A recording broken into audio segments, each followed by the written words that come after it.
When I first moved to Oregon, my plan was to become an entrepreneur and grow some weed and send it to some friends. So me and my roommate got a cheap apartment in Springfield, and I got some lights and a ballast and a cannabis grow Bible. And I germinated some seeds and slept on an air mattress in my living room. It was probably the sketchiest apartment complex in the area, but once you know the people in a sketchy place, it feels safer than most places because they got your back. So before my plants came up, I went to a neighbor I'll call George and asked if he could help me find a bag.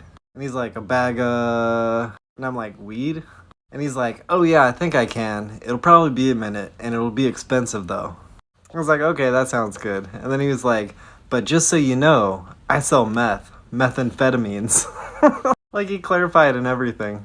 And I was really not expecting that, so I was like, well, I'm good on that, man, but I'll keep my ear to the ground, and if anybody wants any, I guess I'll know where to find you.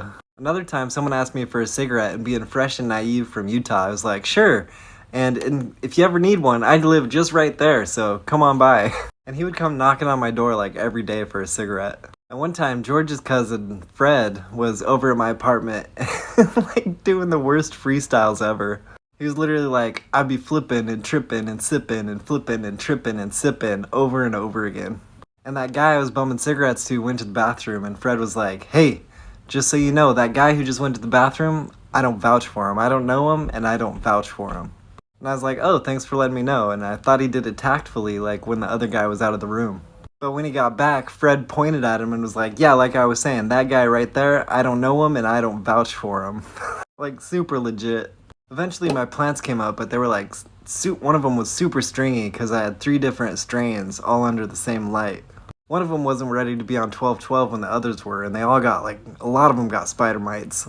But what ended up coming of the other 2 strains was pretty decent though. And when I sent it to a couple friends, they didn't send me the money, and I'm not the type to go break kneecaps or nothing. So I just went and got a job at Best Western doing laundry and being a pool boy, and the rest is history.